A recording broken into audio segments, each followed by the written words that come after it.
আপুনি বাৰু জীৱনৰ যিকোনো ক্ষেত্ৰত সফল হ'ব বিচাৰে নেকি? বা নিজকে এজন সফল ব্যক্তি হিচাপে প্ৰতিষ্ঠা লাভ কৰাটো আপুনি বিচাৰে নেকি?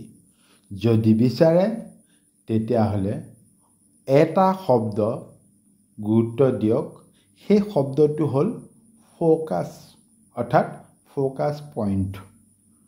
অসমীয়া প্ৰতিশব্দ ইয়াৰ মনোনিৱেশ, ধ্যান কেন্দ্ৰ, ৰশ্মি কেন্দ্ৰ, লক্ষ্যবিন্দু, প্ৰতিবিম্ব কেন্দ্ৰ, যিয়ে নহওক লাগিলে ইংৰাজী ফিজিক্সৰ ৱৰ্ড ফ'কাছ কৰক লক্ষ্যৰ প্ৰতি। সৰুতে ফিজিক্সৰ এটা এক্সপেৰিমেণ্ট কৰা মনত পৰে। হাতত এটা মেগনিফাইড আইনা বা দাপোন লওক। সেই দাপোনৰ ওপৰত সূৰ্যৰ ৰশ্মি পৰিবলৈ দিয়ক। এতিয়া সেই ৰশ্মিৰ প্ৰতিবিম্ব কোনো শুকান বননি, কাগজ বা জুইশলাৰ কাঠিৰ ওপৰত অলপ সময় স্থিৰ কৰি ৰাখক। ক্ষন্তেক সময়ৰ পাছতে দেখিব সেই প্ৰতিবিম্ব পৰা ঠাইত জুই জ্বলি উঠিব। এই অভিক্ষাৰ ফলাফল হ'ল ফ'কাছ পইণ্ট বা পাৱাৰ অফ ফ'কাছ। জীৱনত সফলতা লাভ কৰা সকলো ব্যক্তি, এই ব্যক্তিসকল যেনে প্ৰতিষ্ঠিত ব্যৱসায়ী, খেলুৱৈ, তাৰকা, নেতা, বিজ্ঞানী বা অন্যান্য বিখ্যাত ব্যক্তিসকলক যদি আপুনি এটা প্ৰশ্ন কৰে যে আপোনালোকৰ সফলতাৰ মূল কাৰণ এটা শব্দত দিব লাগে, দেখিব 99.99% ব্যক্তিৰ এটা শব্দৰ উত্তৰ এটাই হ'ব ফ'কাছ, অৰ্থাৎ আকাংক্ষিত লক্ষ্যৰ ওপৰত কেন্দ্ৰীভূত ধ্যান বা লক্ষ্যৰ ওপৰত একান্ত মনোনিৱেশ। এতিয়া আহোঁ মূল কথালৈ। আমি ক'ত ফ'কাছ কৰিম বা ফ'কাছ পইণ্টটোনো কি, বা এটা নিৰ্দিষ্ট ফ'কাছ পইণ্ট আমি কেনেকৈ লাভ কৰিম, সেইটোৱেই হ'ল আমাৰ সন্মুখত আটাইতকৈ ডাঙৰ প্ৰশ্ন, আৰু সেইটোৱেই হ'ল আমাৰ জীৱনত সফলতা লাভ কৰাৰ ক্ষেত্ৰত দেখা দিয়া আমাৰ সন্মুখৰ আটাইতকৈ ডাঙৰ বাধাৰ প্ৰাচীৰ।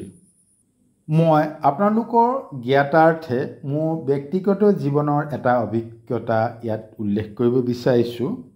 ক্ষমা কৰিব ব্যক্তিগত কথা ইয়াত উপস্থাপন কৰাৰ বাবে, কিন্তু সেই অভিজ্ঞতা বা সেই গৱেষণাতে বহু প্ৰশ্নৰ উত্তৰ হয়তো বিচাৰি পোৱা যাব।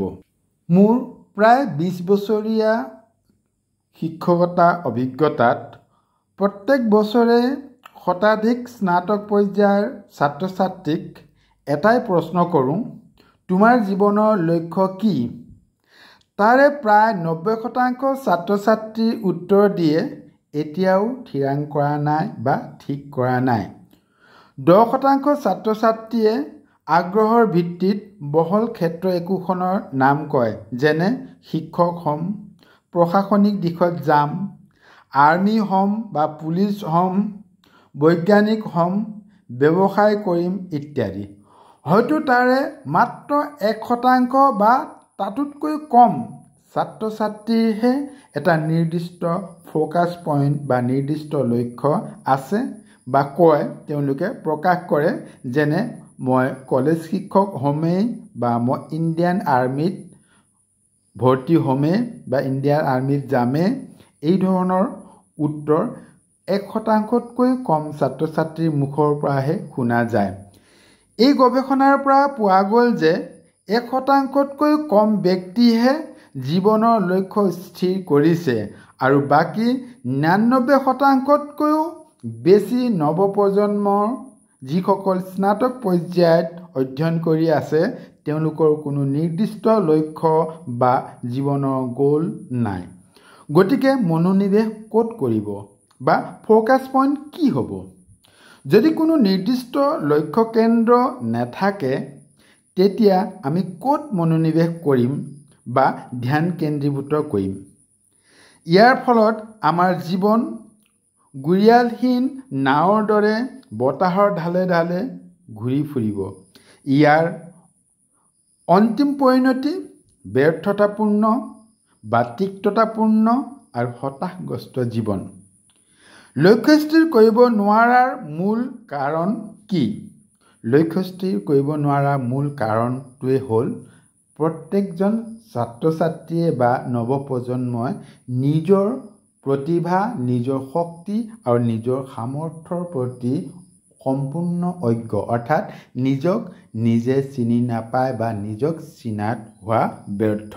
গতিকে সৰ্বপ্ৰথম কাম আমি আমাৰ জীৱনৰ লক্ষ্য স্থিৰ কৰিব লাগিব, কিন্তু তাতোতকৈ আগতে আমি কৰিবলগীয়া কাম হ'ল আমি নিজৰ শক্তি, সামৰ্থ্য, আমাৰ প্ৰতিভা আৰু আমাৰ আগ্ৰহ অভিৰুচিক আমি চিনাক্তকৰণ কৰিব লাগিব। চমুকৈ এটা শব্দত ক'বলৈ গ'লে আমি আত্ম উপলব্ধি কৰিব লাগিব।